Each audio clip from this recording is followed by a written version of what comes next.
그날 장례식장에 들어서는 순간 저는 숨이 턱 막혔습니다. 울음소리도 분향 냄새도 조문객들의 시선도 하나도 눈에 들어오지 않았습니다. 평생 보고 싶지 않았던 그 사람.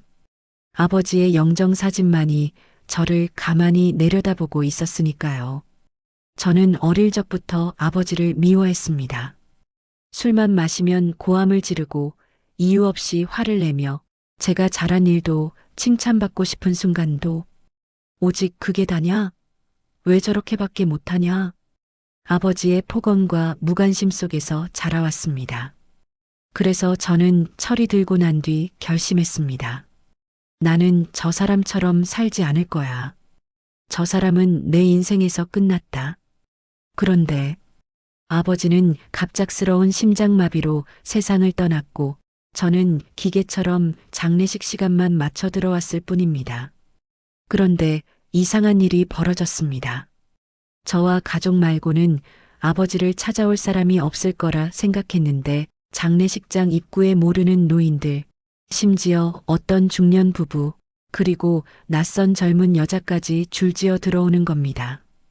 고인은 참 고마운 분이었어요. 마지막까지 저희를 챙겨주셨습니다. 그들은 오히려 저보다 더 슬프게 울었습니다. 저는 혼란스러웠습니다. 우리 아버지가 감사받을 일을 했다고? 저 폭언만 하던 사람이 그때였습니다. 갑자기 장례식장 한쪽에서 며느리, 그러니까 제 남동생의 아내가 아주 예민한 목소리로 장인어른 쪽과 통화하는 겁니다. 아니, 50억 아파트는 원래 시아버지가 남편 이름으로 줄 거였어요. 저희가 관리해 왔잖아요. 그런데 지금 변호사가 유언장이라며 다른 서류를 내놓는다니까요. 말이 돼요, 이게? 저는 순간 귀를 의심했습니다.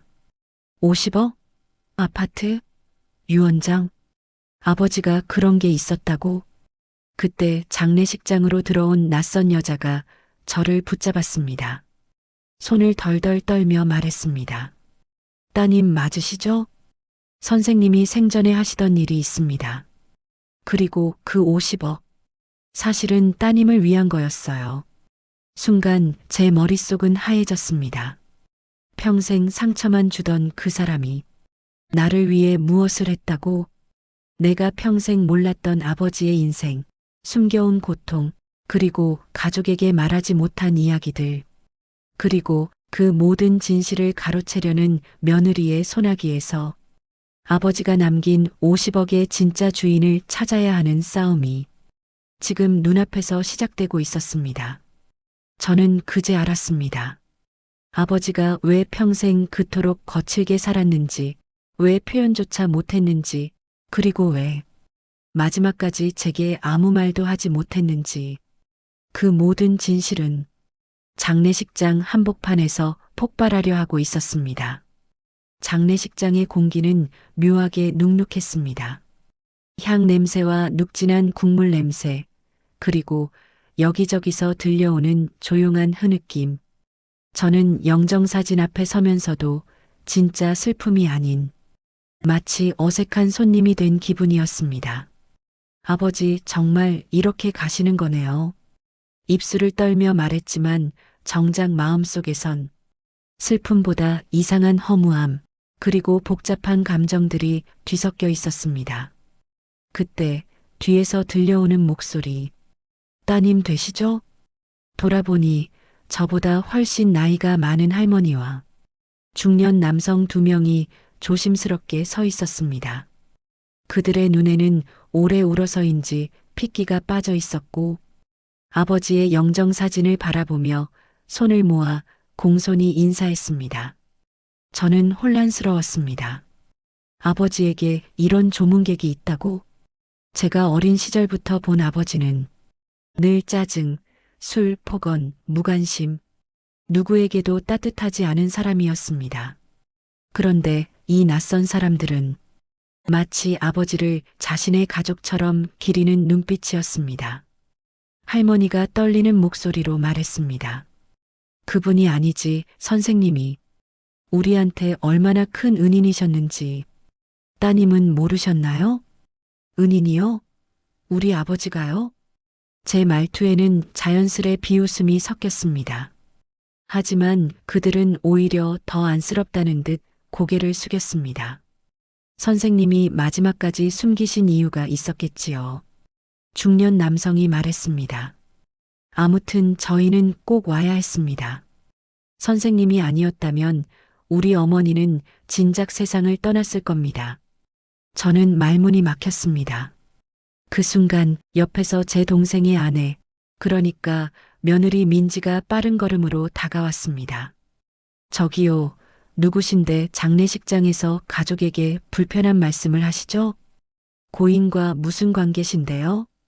그녀는 너무 공격적으로 굴었고 저는 순간 움찔했습니다. 하지만 낯선 조문객들은 민지의 말에 별 반응 없이 그저 조용히 아버지 영정 앞에 국화를 올렸습니다. 선생님은 좋은 분이었어요. 마지막까지 남을 먼저 생각하셨죠. 그 말을 남기고 그들은 조용히 빈소를 나갔습니다. 저는 그들을 바라보며 속으로 말했다. 도대체 우리 아버지에게 무슨 모습이 있었다는 거지? 하지만 의문을 품을 새도 없이 장례식장 안쪽에서 민지의 듣기 싫은 목소리가 또 울렸습니다. 아니, 장모님, 제가 몇 번을 말해요? 50억 아파트는 원래 우리 남편 명의로 넘기기로 했었다니까요. 시아버지가 약속하신 거예요. 민지의 목소리는 장례식장을 가득 울렸습니다. 저는 민지를 바라보다가 참다 못해 다가가 말했습니다. 민지야, 여기 장례식장이야. 조용히 좀 해. 언니는 빠져요. 언니는 몰라요. 시아버지가 남편한테 뭐라 그랬는지 거친 말투였습니다. 민지는 눈빛을 번뜩이며 말을 이어갔습니다. 그리고 아까 말한 변호사가 가져온 서류 말해요. 그거 완전 말이 안 되는 게 그때였습니다. 장례식장 출입문이 열리며 양복을 입은 변호사가 조문객들과 함께 들어섰습니다. 고인의 장녀분 맞으시죠? 변호사는 제게 다가와 고개를 숙였습니다. 갑작스럽게 찾아뵙게 되어 죄송합니다만 유언장 관련해 꼭 전달해야 할 내용이 있어 왔습니다. 민지가 벌떡 일어섰습니다. 변호사님, 그거 저희 남편 앞으로 된 거 맞죠? 시아버지가 생전에 아파트는 내가 관리해 줄 테니 너희 신혼집으로 쓰라고 했단 말이에요. 변호사는 민지를 흘끗 한번 보고 차갑게 말했습니다. 그 내용은 유언장에 없습니다. 민지의 표정이 굳었습니다. 그럼 누구 앞으로 되어 있는데요? 변호사는 조용히 그러나 확실하게 제 이름을 불렀습니다. 고인의 전 재산, 특히 50억 상당의 아파트는 고인의 장녀이자 따님이신 김소연 씨 명의로 상속하도록 고인이 생전에 직접 작성하셨습니다. 순간 장례식장이 얼어붙었습니다. 민지의 얼굴은 노랗게 질렸습니다. 말도 안 돼요. 시아버지가 저희한테 뭐라고 했는데 저희한테 맡긴 게 얼만데 그 아파트는 변호사는 단호했습니다. 50억 아파트는 고인의 숨겨진 재산입니다. 가족에게조차 말하지 않으셨던 그 말은 마치 지진처럼 울렸습니다. 숨겨진 재산? 아버지가? 그 사람이? 저는 너무 놀라 입이 떡 벌어졌습니다. 어릴 적 내내 가난하게 살았다고 생각했는데 아버지는 어떻게 50억짜리 아파트를 갖고 있던 걸까? 그때였습니다. 아까 장례식장에 왔던 낯선 젊은 여자가 눈물을 닦으며 제게 다시 다가왔습니다. 따님, 아버지 아니 선생님이 왜 그 재산을 숨겼는지 제가 알고 있습니다. 젊은 여자는 자리를 옮기자고 했습니다. 우리는 장례식장 복도 끝 의자에 앉았습니다. 저는 아버님이 도와주셨던 복지센터에서 일했습니다. 복지센터요? 네. 선생님은 10년 가까이 노숙인들과 독거 어르신들을 위해 매달 큰 금액을 기부해 오셨어요. 저는 숨이 멎는 듯 했습니다. 아, 아버지가요? 우리 아버지가 그런 걸 했다고요? 그럴 사람이 아니었는데요. 젊은 여자는 고개를 끄덕였습니다. 제가 처음 선생님을 만났을 때 선생님은 굉장히 무뚝뚝하고 말수가 없으셨어요. 하지만 독거 어르신 김순애 할머니께서 갑자기 쓰러지셨을 때 선생님이 차로 직접 응급실까지 모시고 갔어요. 전 아까 본 할머니를 떠올렸습니다. 그분이 아버지가 살려준 분인가? 젊은 여자는 계속 말했습니다. 선생님은 늘 말했어요. 내가 해줄 수 있는 게 이 정도밖에 안 된다라고. 그리고 자식들에게는 절대 말하지 말아달라고 하셨어요. 왜요? 젊은 여자는 망설이며 입술을 깨물었습니다. 그리고 담담히 말했습니다. 딸에게 미안해서요. 그 말이 제 가슴에 비수처럼 꽂혔습니다. 미안해서 왜요? 젊은 여자는 조심스레 봉투 하나를 건넸습니다. 봉투 안에는 아버지가 보낸 손편지와 정기 후원 내역이 가득했습니다. 저는 떨리는 손으로 편지를 읽었습니다. 소연아, 내가 너에게 해준 게 없구나. 미안하다. 내가 어릴 때 더 따뜻하게 해줬어야 했는데 나는 그게 너무 어려웠다. 눈앞이 흐려졌습니다. 그래도 내가 너에게 줄 수 있는 마지막이 있다. 나는 이걸로라도 너에게 빚을 갚고 싶다. 마지막 줄을 읽는 순간 진짜로 숨이 멎을 뻔했습니다. 50억 아파트는 너를 위한 거다. 내 삶이 나처럼 불행하진 않기를. 아버지가 두고 간 마지막 사과다. 저는 두 손으로 얼굴을 감싸쥐었습니다. 참았던 눈물이 쏟아졌습니다. 아버지, 도대체 왜 한 번도 말 안 하셨어요? 그때 뒤에서 민지의 날카로운 목소리가 들렸습니다. 언니, 지금 그 편지 뭐예요? 저는 편지를 접어 주머니에 넣었습니다. 너랑 상관없는 거야. 하지만 민지는 한 발 더 다가왔습니다. 상관이 없다고요? 50억이 언니한테 간다는데? 그건 우리 가족 재산이에요. 저는 참다 못해 외쳤습니다. 내가 무슨 가족이야. 아버지를 한 번이라도 사람답게 대했어? 욕심만 부렸잖아. 민지는 그렇게 쉽게 물러날 사람이 아니었습니다. 언니만 가족 아니라는 거 알아야 돼요. 그녀는 의미심장하게 미소를 지었습니다. 50억이요? 그 아파트요?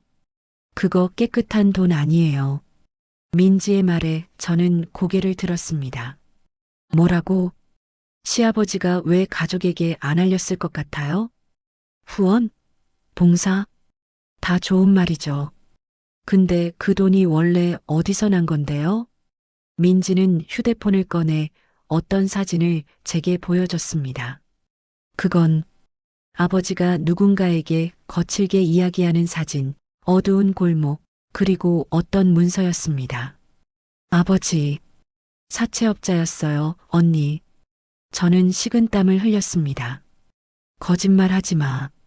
정 못 믿겠으면 남편한테 물어보든지요. 시아버지한테 돈 빌리고 갚지도 않은 사람들, 저희가 대신 처리하느라 얼마나 고생했는데요. 그 순간 복지센터 여자가 제게 속삭였습니다. 따님, 저 말 믿으시면 안 돼요. 고인께서는 빚을 지신 게 아니라 오히려 남을 도우려고 스스로 가난하게 사신 거예요. 하지만 민지는 쏘아붙였습니다. 증거 있어요?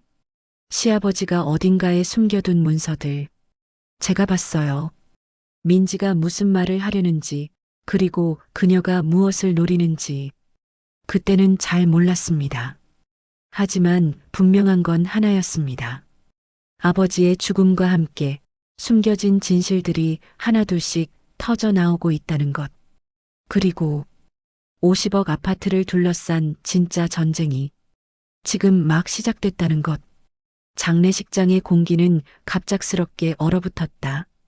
민지가 내뱉은 한마디. 시아버지 사채업자였어요. 그 말 한마디에 주변에 있던 조문객들의 시선이 모두 멈춰섰다. 누군가는 속삭였고 누군가는 고개를 들어 나를 바라봤다. 나는 머릿속이 새하얘졌다. 우리 아버지가 사채업자? 증거 있어? 나는 침착하려 애쓰며 물었다. 민지는 휴대폰을 내 얼굴 가까이 들이밀었다. 사진 속 아버지는 골목길에서 누군가에게 화를 내는 듯한 모습이었다. 하지만 그 사진은 정확히 무엇을 말하는 장면인지 알 수 없는 조각에 불과했다. 이게 뭐? 증거라니까요. 민지는 자신만만하게 말했다. 시아버지가 돈을 빌려준 사람들, 그 사람들이랑 싸우는 장면이에요. 제가 실제로 봤다니까요. 그때 뒤에서 복지센터 직원인 은진 씨가 단호하게 말했다. 저 사진 제가 본 적이 있어요. 모두의 시선이 그녀에게 쏠렸다. 저건 사채업자가 아니라 어떤 노인분이 보이스피싱에 당해 돈을 잃을 뻔한 걸 고인께서 막으신 상황입니다. 민지의 표정이 순간 흔들렸다. 뭐라고요? 그때 선생님이 범인을 붙잡아 경찰에 넘겼고 그 노인분의 돈을 끝까지 지켜주셨어요. 저도 같이 있었어요. 나는 숨을 들이켰다. 그런데 왜 아버지는 그런 걸 우리한테 왜 말 안 하셨을까요? 은진 씨는 조용히 말했다. 딸에게 잘 보이고 싶어서 그런 일 한다는 소리 듣기 싫다고 하셨어요. 그 말은 내 가슴을 세게 쳤다. 아버지는 평생 한 번도 인정받지 못한 사람이었다. 자식에게조차. 그러나 민지는 쉽게 물러설 사람이 아니었다. 지금 그 얘기가 중요한 게 아니잖아요. 민지는 손을 털며 소리쳤다. 50억이요. 그 아파트요. 그게 왜 언니 이름으로 가냐고요. 그 순간 장례식장에 들어오던 내 동생 준호가 민지 옆에 섰다. 그의 얼굴엔 피곤함이 가득했고 민지의 어깨를 붙잡으며 낮게 말했다. 민지야, 그만해. 그만하라고? 지금 이게 장례식장이라고? 민지는 더 크게 소리쳤다. 오히려 장례식이니까 이걸 바로 해야지. 50억이 언니한테 가버리면 우리는 뭐가 돼? 준호는 숨을 길게 내쉬었다. 그리고 조용히 내게 말했다. 누나, 미안하다. 우린 지금 많이 힘들어. 나는 그 말이 무슨 의미인지 직감적으로 알 것 같았다. 너 혹시 빚 있어? 준호는 눈을 피했다. 민지는 더 격하게 말했다. 시아버지가 살아계실 때 준호한테 빌려준 돈이 얼마나 되는데요? 그거 다 우리 가족 생활비에 쓰였어요. 그 말은 사실이었다. 아버지는 늘 내게 말하곤 했다. 내 동생은 아직 어려서 그래. 좀만 도와주면 잘 살게 될 거야. 그 말이 지금 와서 너무 가슴을 아프게 했다. 민지가 계속 소리 지르자 변호사가 다시 조용히 다가왔다. 김소연 씨, 변호사는 내게만 들릴 정도로 낮게 말했다. 고인은 생전에 특정 조건을 남기셨습니다. 조건이요? 네. 50억 아파트, 그리고 남은 예금들. 모두 소연 씨에게 가는 건 맞습니다. 그러나 변호사는 조심스럽게 말했다. 상속 이전에 소연 씨가 반드시 확인해야 할 고인의 기록이 있습니다. 기록이요? 이틀 전 고인이 마지막으로 작성한 추가 문건입니다. 그걸 확인한 뒤에야 상속 절차가 정식으로 진행됩니다. 나는 단숨에 긴장했다. 그 기록이 어디 있죠? 변호사는 내게 작은 철제 금고 비밀번호가 적힌 종이를 건넸다. 집 안서재에 금고가 있습니다. 고인이 장녀에게만 연락을 하셨습니다. 그 말은 민지에게 엄청난 자극이 됐다. 장녀? 왜요? 왜 언니만요? 정작 아버지를 돌본 건 저와 준호인데 그녀는 나에게 달려올 듯한 눈빛을 했다. 그러나 변호사는 단호했다. 고인의 뜻입니다. 민지는 벌컥 소리쳤다. 아니, 그럼 왜 우리가 돌봐드린 건 인정 안 해요? 시아버지 병원비부터 생활비까지 우리가 얼마나. 그때 장례식장 뒤편에서 오래된 목소리가 들렸다. 그래서 내가 그 돈을 내 남편 등골을 빼가듯 가져갔냐? 모두가 동시에 뒤를 돌아봤다. 그곳에는 내가 본 적 없는 그러나 아버지와 너무 닮은 얼굴의 중년의 남자가 서 있었다.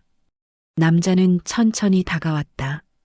고인의 영정사진 앞에서 조용히 절한 뒤 나를 바라보았다. 소연아, 오랜만이다. 나는 당황했다. 저 혹시 누구세요? 나는 너희 아버지의 동생. 그러니까 너희 작은아버지다. 순간 머릿속이 흔들렸다. 작은아버지. 아버지에게 형제가 있었어요? 그래. 그 남자는 깊은 한숨을 내쉬었다. 내 아버지는 가족 얘기를 평생 입에 담지 않았지. 그가 내게 다가와 떨리는 눈빛으로 말했다. 그리고 내가 몰랐던 너희 아버지의 죄와 벌, 그리고 희생도 내가 알고 있다. 민지가 발끈하며 물었다. 잠깐만요. 누구신데 아버님 얘기를 하세요? 작은아버지는 민지를 단번에 일축했다. 너 민지 맞지? 내가 아버지 돈을 관리해 주겠다며. 그분 통장을 가져간 적 있지. 민지는 얼굴이 하얗게 질렸다. 아, 아니요, 그건. 작은아버지는 한숨을 내쉬었다. 그 통장, 내가 손댄 거, 형님이 알고 있었어. 민지는 그 자리에서 얼어붙었다. 준호는 충격의 벽에 기댔다. 민지야, 통장 너. 민지는 말을 잇지 못했다. 난 그냥 시아버지 허락받고 관리만 한 건데. 작은아버지는 고개를 저었다. 형님이 그걸 알고도 끝까지 말 안 한 이유. 이제야 말해야겠구나. 그는 우리를 모두 바라보았다. 형님은 내 남편 준호에게 빚이 있긴 했다. 작은아버지는 조용히 말했다. 하지만 그 빚은 형님이 만든 게 아니야. 나는 숨을 삼켰다. 그러면 누구의 빚이죠? 작은아버지는 아무 말 없이 민지를 바라봤다. 민지는 그 시선에 압도되어 한 걸음 물러났다. 설마 너? 준호의 목소리는 떨렸다. 민지는 입술을 깨물었다. 나한테 뭐라고 해. 내가 다 잘못한 건 아니야. 시아버지가 처음에. 작은아버지는 손을 들었다. 그 얘긴 나중에 하고. 소연아. 작은아버지는 내게 다가와 작은 목소리로 말했다. 형님이 왜 내 이름으로 50억 아파트를 남겼는지, 왜 내게만 금고를 맡겼는지 그 이유가 있다. 그는 내 손에 작은 열쇠 하나를 쥐어줬다. 금고를 열면 알게 된다. 민지는 그 장면을 보고 폭발했다. 안 돼요. 저 금고는 우리가 열어야 해요. 시아버지 재산은 우리 가족 거예요. 변호사는 단호하게 말했다. 법적으로는 아닙니다. 법이 뭔데요? 시아버지를 실제로 돌본 건 나예요. 병원비, 장례비용, 그거 다 우리 돈으로. 작은아버지가 비웃었다. 장례비는 내가 냈다. 모두의 시선이 작은아버지에게 향했다. 형님 돌아가시기 전 내가 통장 가져간 것 때문에 생활비도 제대로 못 썼다. 민지는 입술을 깨물며 덜덜 떨었다. 그게 왜 저 때문이에요? 작은아버지는 날카롭게 말했다. 형님이 너희에게 돈 맡긴 걸 얼마나 후회했는지 너는 모를 거다. 민지는 결국 소리쳤다. 그럼 뭐요? 언니한테 모두 주게요? 언니는 아버지한테 받은 게 뭐가 있다고. 언니는 평생 아버지 혐오했잖아. 근데 왜 언니한테만. 나는 그제야 말을 뱉었다. 그래, 나 아버지 싫어했어. 모두가 나를 봤다. 나는 천천히 말을 이었다.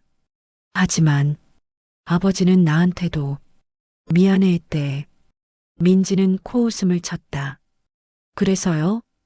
그 미안함이 50억짜리 아파트만큼 값어치가 있어요? 나는 조용히 말했다. 아버지가 내게 마지막으로 남긴 건 그냥 재산이 아니야. 나는 주머니에서 아버지의 편지를 꺼냈다. 이건 아버지의 사과야.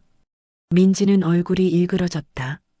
그러나 그 순간 장례식장 입구에서 누군가 뛰어들어왔다. 저기, 여기 김동수 씨 가족 맞으시죠? 급한 말씀이 있어요. 우리는 모두 돌아봤다.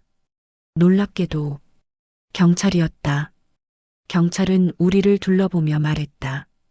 고 김동수 씨 사망 관련해서 확인해야 할 사항이 있습니다. 작은아버지의 표정이 굳었다. 무슨 일이죠? 경찰은 조용히 말했다. 고인의 사망 직전 금고가 있는 집에 외부인이 침입했다는 신고가 있었습니다. 모두가 숨을 삼켰다. 민지가 작은 소리로 말했다. 금고. 경찰은 단호했다. 네. 그리고 그 금고를 노린 흔적이 있었습니다. 그 순간 누군가의 얼굴이 하얗게 질렸다.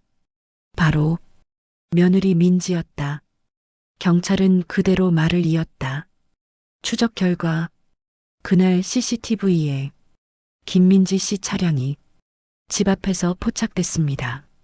장례식장은 그야말로 폭탄이 터진 듯 조용해졌다. 경찰이 김민지 씨 차량이 집 앞에서 포착됐다고 말한 순간 장례식장 전체가 숨을 멈췄다. 민지는 얼굴을 잿빛으로 질리게 한 채 얼어붙었고 준호는 그 모습을 보며 믿지 못하겠다는 듯 머리를 감쌌다. 민지야, 설마 너 정말. 아니야. 아니야. 난 그냥 시아버지 약 봉투 찾으러 간 거였어. 하지만 경찰은 냉정했다. 약 봉투를 찾으러 금고를 열려고 시도했다는 건가요? 민지의 입술이 파르르 떨렸다. 아니, 그게 아니라 그냥. 작은아버지는 단호하게 말했다. 너 형님 돌아가시기 전에 금고를 먼저 열려고 했지. 민지는 그 말에 격하게 반응했다. 아니라고요. 그때 나는 그냥 준호 오빠랑 집 정리하려고. 준호는 민지를 바라보며 조용히 말했다. 민지야, 그때 집 정리하러 간다는 얘기 나한테 한 적 없어. 민지는 말문이 막혔다. 더 이상 변명할 말도 없었다. 침입 흔적, 금고, 손상, 그리고 지문까지 남아 있습니다. 경찰은 조용히 서류를 펼쳤다. 집 내부 조사 결과 금고 앞바닥에 남아있던 신발 자국과 금고 손잡이에서 발견된 지문 일부가 김민지 씨 것으로 확인됐습니다. 민지는 절규했다.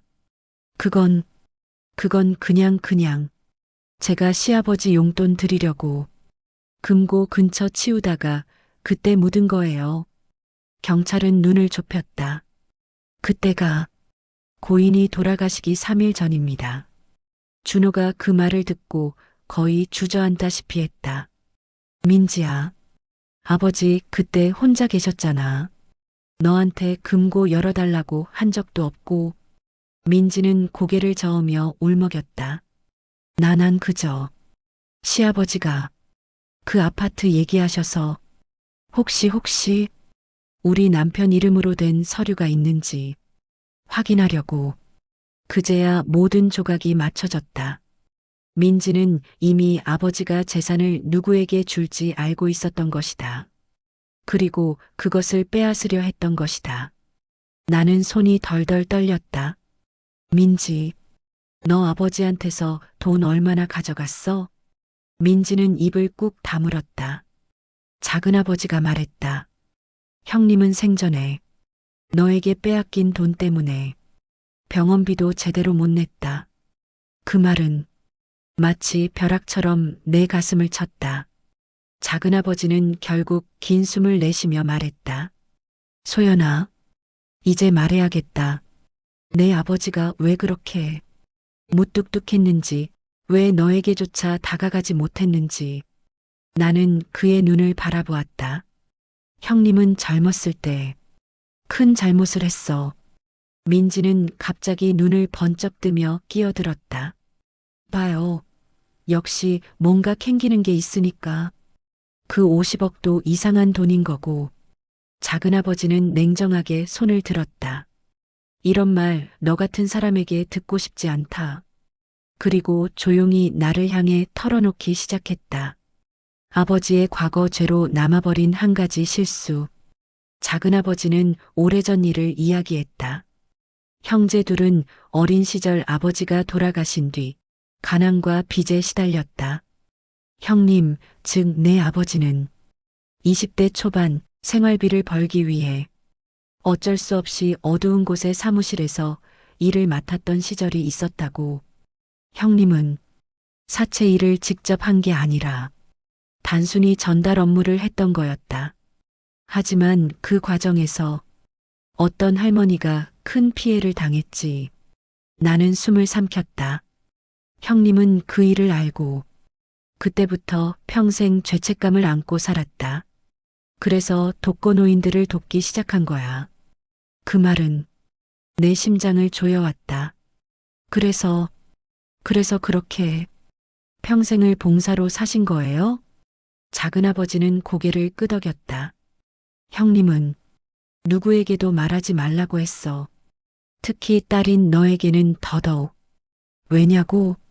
너에게 부끄러운 아버지로 기억될까봐. 나는 그 자리에서 숨을 제대로 쉴 수가 없었다. 50억 아파트에 진짜 출처. 작은아버지는 갑자기 목소리를 낮췄다. 그리고 내가 가장 놀랄 얘기가 있어. 뭔데요? 50억짜리 그 아파트. 형님이 산 게 아니야. 그럼 누구 거예요? 작은아버지는 조용히 말했다. 너희 어머니 거다. 엄마. 네. 내 어머니가 돌아가시기 직전 내가 초등학생일 때 실은 교통사고 합의금 그리고 내 어머니가 모아둔 돈이 생각보다 훨씬 컸다. 나는 믿을 수 없었다. 그때 형님이 그 돈을 그냥 소비하거나 자기 생활에 쓰지 않았다. 그 돈을 어머니가 딸에게 써달라고 했던 그 말을 형님이 평생 가슴에 새기고 있었지. 그리고 그 돈을 수십 년 동안 굴려 결국 50억이 된 것이다. 나는 눈물이 나려는 걸 참았다. 아버지가 그걸 평생 숨긴 이유가 뭐죠? 작은아버지는 내 어깨 위에 손을 올렸다. 너에게 재산 때문에 아버지를 찾았다는 오해받기 싫어서였다. 그 말은 나를 완전히 무너뜨렸다. 그때 경찰이 말했다.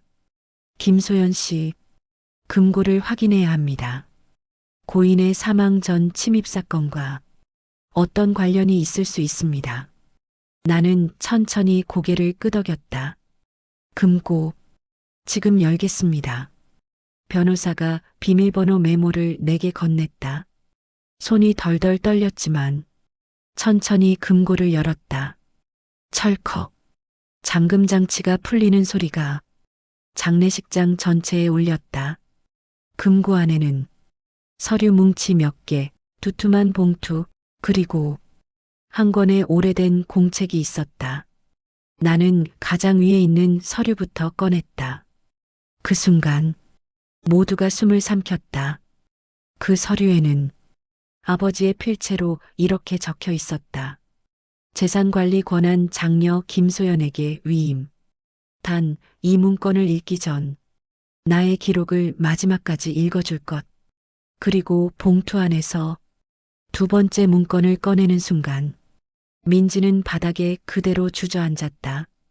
왜냐면 그 문건은 단순한 상속 내용이 아니라 아버지의 일기였다. 아버지의 마지막 3년 숨겨온 진심이 적힌 일기장. 공책은 오래된 듯 군데군데 접힌 자국이 있었다. 나는 조심스럽게 첫 장을 펼쳤다. 소연아, 오늘도 너에게 연락하지 못했다. 아직도 뭐라고 말을 해야 할지 모르겠다. 내 눈이 흔들렸다. 나는 너에게 정말 나쁜 아버지였다. 장례식장 안이 숨소리 하나 없이 조용해졌다. 내 어머니가 죽었을 때 나는 내 앞에서 눈물 한 방울 흘리지 못했다. 그게 더 미안하다. 울면 내가 더 힘들어질까봐 눈물이 흐르기 시작했다. 그래도 나는 평생 내 어머니에게 한 약속을 지켰다. 우리 딸 절대 아무도 못 건드리게 해줘. 그 약속 지키려고 나는 내 삶을 버렸다. 나는 그 자리에서 말을 잇지 못했다. 50억? 그건 내 어머니가 남긴 유산이다. 나는 그걸 너에게 주기 위해 이 사람 저 사람에게 욕먹고 멸시당해도 참았다. 민지는 숨을 멈췄다. 작은아버지마저 고개를 숙였다. 준호는 착한 아이지만 너와 달리 사람 보는 눈이 부족하다. 그래서 나는 그 아이에게는 재산을 물려주지 않기로 했다. 그 문장이 장례식장 공기를 칼처럼 갈랐다. 특히 그 아이의 아내. 민지는 위험하다. 민지는 비명을 질렀다. 거짓말이야. 시아버지가 나를 위험하다고. 하지만 나는 계속 읽었다. 민지가 내 통장과 집 계약서를 훔친 것을 나는 알고 있었다. 민지의 손이 떨어진다. 하지만 준호가 상처받을까봐 말하지 못했다. 준호는 그대로 무너져 내렸다. 그래도 나는 내 동생을 원망하지 않는다. 그 아이는 사람을 믿고 싶어 하는 아이니까. 나는 참을 수 없었다. 나는 일기장의 마지막 장을 펼쳤다. 그리고 거기엔 아버지의 마지막 한 줄이 있었다. 이 모든 진실은 소연이가 알게 되면 된다. 소연아, 아버지의 인생은 너에게 남긴 이 50억보다 미안하다는 말 하나가 더 크다. 나는 그대로 무너져 울었다. 민지는 절규했고 준호는 민지와 나 사이에서 어떻게 해야 할지 몰라 두 손으로 얼굴을 가렸다. 경찰은 금고 안 남은 서류를 확인하더니 단호하게 말했다. 김민지 씨, 당신은 고인의 재산 문서를 불법적으로 열람하고 침입한 혐의로 조사를 받게 됩니다. 민지는 소리쳤다. 아니야. 난 그냥 내가 받을 줄 알았던 미래를 확인하고 싶었을 뿐이야. 하지만 경찰은 그녀를 데리고 나갔다. 준호는 멍해진 얼굴로 민지가 끌려가는 모습을 바라봤다. 그때 작은아버지가 나에게 조용히 말했다. 소연아, 이제 내가 해야 할 일이 있다. 나는 눈물을 닦으며 물었다. 뭔데요? 작은아버지는 금고 속 마지막 서류 한 장을 꺼냈다. 그 서류를 본 순간 나는 숨을 삼켰다. 그 종이엔 이렇게 적혀 있었다. 이 아파트의 실제 주인은 소연이가 아니다. 장례식장은 다시 한번 혼란에 빠졌다. 네, 그럼 누구죠? 작은아버지는 서류를 내게 건네며 말했다. 형님이 마지막 순간에 선택한 진짜 주인. 그는 조용히 이름을 말했다. 장례식장의 공기는 금고 속 마지막 문서를 발견한 순간부터 달라졌다. 누구도 말을 하지 못했다. 누구도 숨을 크게 쉬지 못했다. 작은아버지가 그 종이를 조심스럽게 내 손에 건넬 때 내 손끝은 이미 얼어 있었다. 서류 상단에는 고인의 필체로 추가 상속 지시서라고 적혀 있었다. 나는 떨리는 손으로 문서를 펼쳤다. 50억의 진짜 주인. 문서의 중간을 읽는 순간 나는 한동안 글자를 제대로 인식하지 못했다. 본인은 평생 동안 장녀 김소연에게 미안함을 안고 살아왔다. 그러나 마지막 순간 이 재산의 실제 주인으로 소연이 아닌 다른 사람을 지명한다. 민지조차 끌려가면서도 그 소리를 듣고 눈을 크게 뜬 채 되돌아보았다. 준호는 충격에 입을 다물지 못했다. 그리고 작은아버지가 낮게 말했다. 뒤쪽을 봐라. 나는 마지막 페이지를 넘겼다. 그곳에는 분명한 글씨로 단 한 사람의 이름이 적혀 있었다. 실제 상속자 임수경. 나는 혼란스러웠다. 임수경? 누구죠? 우리 가족 중에 그런 사람은 없어요. 그러나 작은아버지는 조용히 고개를 저었다. 아니, 있다. 누구예요? 작은아버지의 입술이 움직였다. 너희 어머니의 여동생이다. 어머니의 여동생? 나는 믿을 수 없었다. 작은아버지, 저희 엄마는 외동딸이라고 하셨어요. 평생 그렇게 말씀하셨고, 작은아버지는 고개를 떨구었다. 그래, 표면적으로는 그랬지. 하지만 너희가 아주 어렸을 때, 내 어머니와 그 동생은 큰 싸움을 한 뒤 연을 끊었어. 왜요? 작은아버지는 말을 아꼈지만 결국 털어놓았다. 너희 어머니가 너를 가졌을 때 집안 사정으로 크게 다투게 됐고 그 과정에서 그 동생이 집을 나가버렸지. 나는 혼란만 커졌다. 그럼 왜 아버지는 그 사람에게 그게 문제다. 작은아버지는 낮게 말했다. 형님이 그 동생을 계속 찾아오셨어. 나는 입술을 떨며 물었다. 왜요?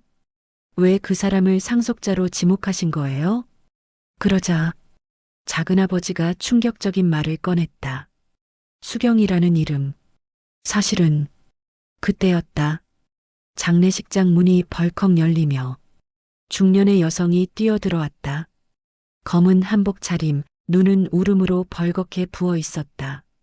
그 순간 작은아버지는 조용히 말했다. 그 사람이다. 나는 여자를 바라봤다. 어딘가 익숙했다. 어디서 본 적 있는 듯한 얼굴. 여자는 내 앞에서 멈추어 섰다. 눈물이 고인 채로. 소연아, 오랜만이다. 나는 경직됐다. 저 아세요? 여자는 고개를 끄덕였다. 나는 내 엄마의 동생. 그리고 그녀의 눈에서 눈물이 쏟아졌다. 너의 이모다.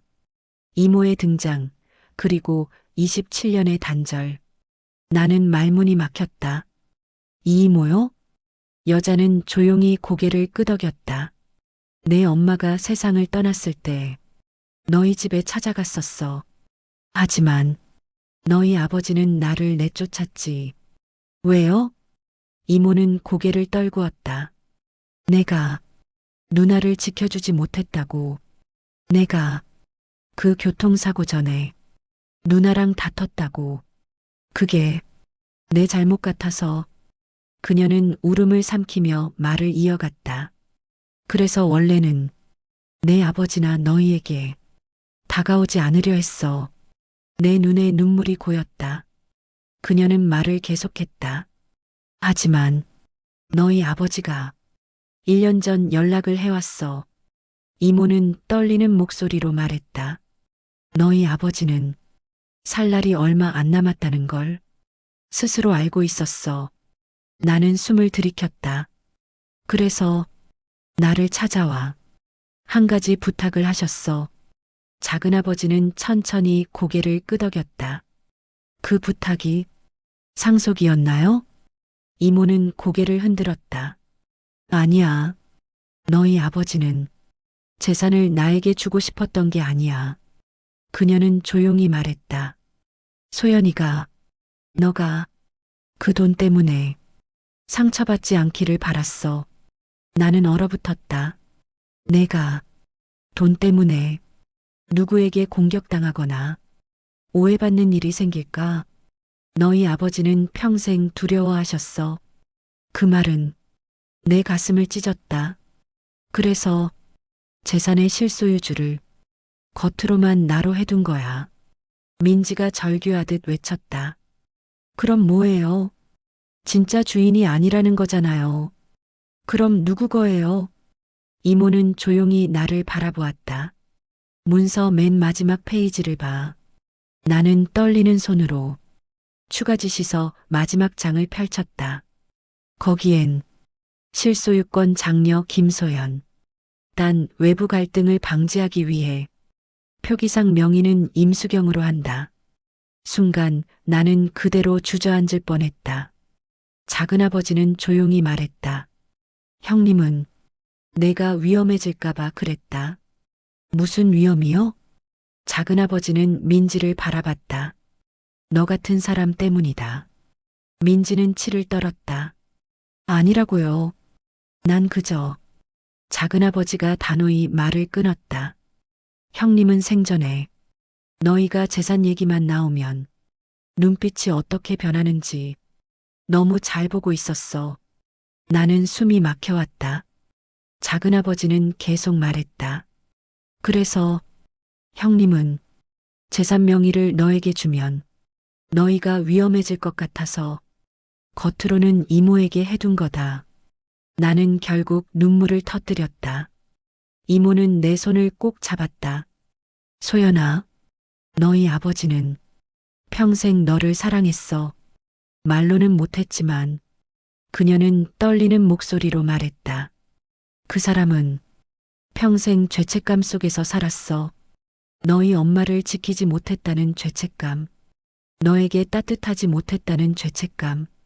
그리고 그 모든 걸 돈으로라도 갚고 싶었던 거야. 나는 울면서 고개를 저었다. 그럼 왜 말 한마디라도? 이모는 조용히 말했다. 그게 내 아버지였어. 말로는 못하고 행동으로만 사랑하던 사람. 그 말은 어느 말보다 더 아팠다. 모두가 울음을 뒤섞이며 아버지의 진심을 되새기는 그 순간 민지가 갑자기 벌떡 일어났다. 그래봤자 상속은 아직 확정된 게 아니에요. 문서가 어떻게 됐든 아버지가 돌아가시기 전에 정식 공증이 안 됐다면 법적 분쟁 가능해요. 준호가 소리쳤다. 민지야, 그만 좀 해. 그러나 민지는 준호의 말을 무시했다. 나는 절대 이렇게 못 끝내. 저 재산 우리한테 올 수 있었던 거야. 이건 다 조작이야. 문선이 뭐니? 다 조작일 수 있다고 변호사가 단호히 말했다. 김민지 씨, 그 문서는 제가 생전에 직접 받아둔 겁니다. 민지는 흔들리지 않았다. 그건 당신이랑 언니랑 짜고. 그 순간 경찰이 다시 들어왔다. 경찰 2명이 장례식장 중심에 섰다. 김동수 씨 사망건에 대해 추가 보고가 들어왔습니다. 모든 시선이 경찰에게 꽂혔다. 경찰은 이어 말했다. 고인이 사망하기 전날 집 주변에서 수상한 인물이 독극물을 구입한 정황이 있습니다. 숨이 멎었다. 현재 조사 결과 그 인물은 경찰은 천천히 시선을 돌렸다. 모두가 민지를 바라보고 있었다. 김민지 씨와 관련된 사람이거나 직접적인 연관이 있을 가능성이 있습니다. 장례식장은 그야말로 지옥처럼 조용해졌다. 민지는 외쳤다. 나 아니야. 난 그런 거. 하지만 경찰은 단호했다. 그래서 정식으로 조사해야 합니다. 경찰이 민지를 데리고 나가려 하자 민지는 소리 지르며 발버둥 쳤다. 나라고 했어. 이 재산, 이거 다 내 거였다고. 언니한테 줄 이유가 어딨어. 내가 더 아버지 챙겼는데. 그러나 준호가 조용히 말했다. 민지야, 넌 아버지를 챙긴 게 아니라 아버지 돈을 챙긴 거야. 민지의 울음 섞인 절규는 장례식장 전체에 쩌렁쩌렁 울렸다. 민지가 끌려나간 뒤 장례식장에는 묘한 정적만 흘렀다. 작은아버지는 조용히 나에게 말했다. 소연아, 이제 마지막 남은 진실을 알고 싶지 않니? 나는 눈물을 닦으며 고개를 들었다. 아버지가 왜 마지막 순간 너에게 전부를 남겼는지 네 알고 싶어요. 작은아버지는 금고에서 꺼낸 마지막 종이를 내게 건넸다. 이 모든 진실을 알게 되는 순간 소연이가 나를 용서해줬으면 한다. 나는 차마 울음이 멈추지 않았다. 작은아버지는 조용히 말했다. 이제 끝이다, 소연아. 이제 마지막이 남았다. 그리고 그는 말한다. 형님의 진짜 마지막 비밀을 이야기하마. 장례식장은 민지가 끌려나간 뒤 긴 정적과 함께 묘한 허전함이 흘렀다. 단지 한 사람만 없어졌을 뿐인데 공기는 너무나도 조용했고 서늘할 정도로 평온했다. 작은아버지가 조용히 말을 꺼냈다. 소연아, 이제 형님이 왜 마지막에 너에게 이 모든 걸 남겼는지 그 이유를 말할 때가 됐다. 나는 숨을 삼키며 고개를 끄덕였다. 내 손엔 아직 아버지의 일기와 금고에서 나온 문서들이 들려 있었다. 경찰이 다시 장례식장 안으로 들어왔다. 경찰입니다. 조사를 위해 몇 가지 내용을 알려드리겠습니다. 우리는 모두 경찰을 바라보았다. 김동수 씨의 직접적인 사망 원인은 심장마비가 맞습니다. 그 말에 모두가 숨을 내쉬었다. 그러나 경찰은 곧바로 말을 이었다. 하지만 심장마비를 일으키기 직전 고인의 집에 누군가 방문한 흔적이 있습니다. 작은아버지가 눈을 좁혔다. 누굽니까? 경찰은 조용히 말했다. 민지 씨입니다. 모두가 얼어붙었다. 경찰은 설명을 이어갔다.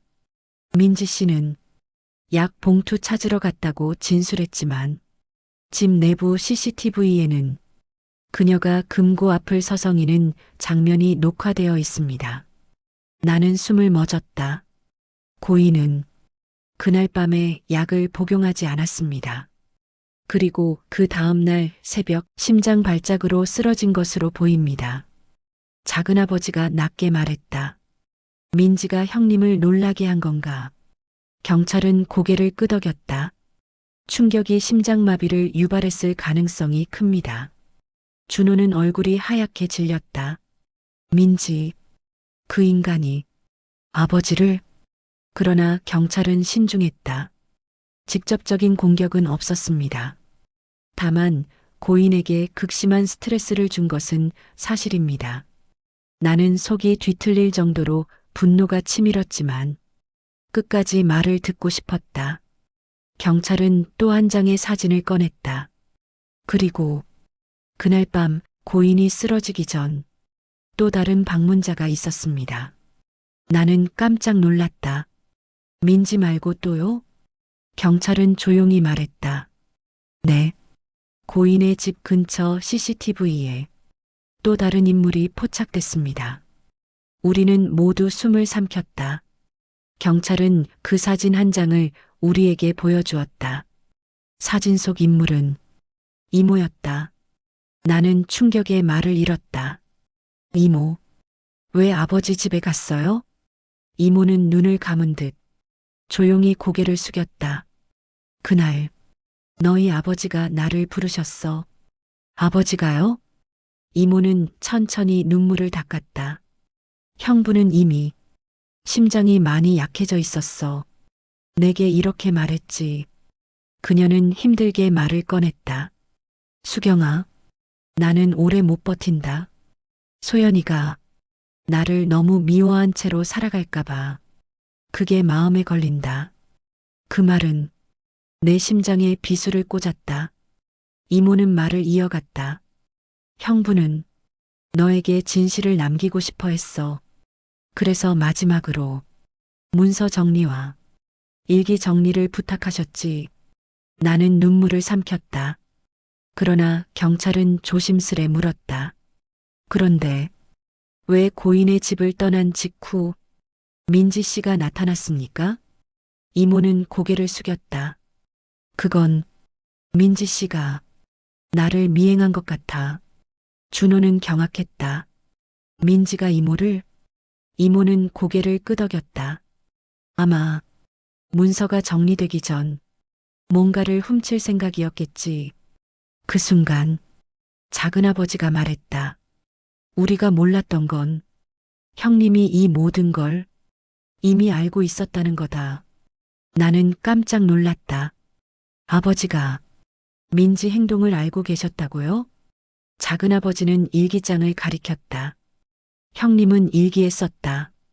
나는 일기의 중간 페이지를 펼쳤다. 그리고 아버지의 글이 눈에 들어왔다. 민지가 통장을 훔쳤다는 것, 준호가 그걸 눈치채지 못한다는 것, 다 알고 있었다. 그러나 나는 그 아이에게 벌을 주기보다 소연이가 다칠까봐 보호하는 게 먼저였다. 눈물이 쏟아졌다. 작은아버지는 금고에서 마지막으로 남은 봉투 하나를 꺼냈다. 봉투엔 작게 그러나 분명히 적혀 있었다. 소연이에게. 나는 봉투를 열었다. 그리고 그 안에는 아버지의 마지막 편지 한 장과 작은 USB 하나가 들어 있었다. 나는 먼저 편지를 펼쳤다.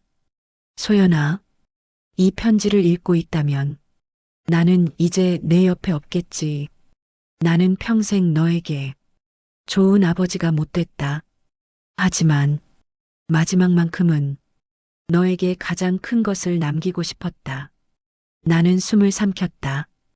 50억 아파트는 너에게 주고 싶었던 너희 엄마의 마지막 유산이다. 너희 엄마는 늘 너를 자랑스러워했다. 나보다 더. 눈물이 쏟아졌다. 소연아, 내가 살아갈 날은 길다. 돈 때문에 상처받지 않았으면 좋겠어서 명의는 수경이에게 맡겼다. 하지만 실소유주는 언제까지나 너다. 나는 울음으로 편지를 제대로 읽을 수 없었다. 그리고 마지막 문장. 아버지가 늘 사랑했다. 넌 몰랐겠지만 나는 편지를 가슴에 끌어안고 한참을 울었다. 작은아버지가 USB를 바라봤다. 이건 형님의 마지막 영상이다. 나는 USB를 노트북에 연결했다. 화면이 켜지고 흐릿하지만 분명 아버지가 있었다. 아버지는 흰 머리에 지친 얼굴이었지만 눈빛은 따뜻했다. 소연아, 그 한마디에 나는 다시 오열했다. 내가 너한테 잘못한 게 많다. 평생 표현을 못해서 미안하다. 아버지는 말을 멈추고 숨을 몰아쉬었다. 내 엄마 죽고 나는 너한테 좋은 아버지가 되기 너무 어려웠다. 아버지의 눈이 촉촉해졌다. 그래도 마지막에는 너에게 잘하고 싶었다. 아버지는 작게 미소를 지었다. 행복해라 소연아. 그리고 날 너무 미워하지 마라. 그 말을 끝으로 영상은 꺼졌다. 나는 그 자리에서 한동안 일어날 수 없었다. 며칠 후 민지는 경찰 조사를 받았고 금고 침입, 문서, 절도, 미수 혐의, 그리고 고인에 대한 부정한 접근으로 법적 처벌을 받게 되었다. 준호는 힘없이 집을 나와 나에게 말했다. 누나, 정말 미안해. 그동안 난 민지 말만 믿고 나는 준호의 어깨를 잡았다. 너 잘못 아니야. 너는 사람을 믿고 싶었던 거야. 준호는 그 자리에서 한참을 울었다. 변호사는 상속 절차를 정리한 뒤 말했다. 50억 아파트의 실소유주는 문서상 그리고 법적 근거상 김소연 씨입니다. 이모는 조용히 웃으며 말했다. 너희 아버지의 뜻이야. 난 그냥 명의만 빌려준 거야. 나는 이모와 작은아버지를 향해 고개 숙였다. 감사합니다. 정말 감사합니다. 장례가 끝난 뒤 나는 아버지의 집을 방문했다. 집은 생각보다 오래되고 작은 곳이었다. 나는 아버지의 책상에 손을 올렸다. 거기엔 아버지가 쓰다 만 펜, 작은 메모들, 그리고 어머니의 사진이 있었다. 사진 뒤엔 이렇게 적혀 있었다. 우리 딸, 세상 누구보다 행복하게 해주세요. 그 글씨를 보자 나는 다시 울음을 터뜨렸다.